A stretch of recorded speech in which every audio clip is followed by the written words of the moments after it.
Afternoon, wala na akong boses guys. Ayan, meron pa akong mga customer. Bumili po sila ng popcorn. Ayan guys, so bili sila ng popcorn. Ayan. Ayan guys. Ayan. Ayan sila guys sa loob. Kasi practice nila ngayon guys. Kasi bukas graduation nila. Ayan guys. Kaya maraming estudyante ngayon sa school guys. Oh. Ayan. Sobrang init. Ayan. Kasi graduation nila guys. Ayan ah. May merienda daw sila dyan. 35.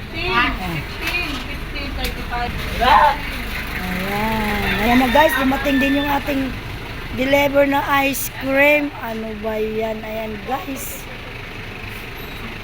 Ayan. Ang deliver ng ice cream.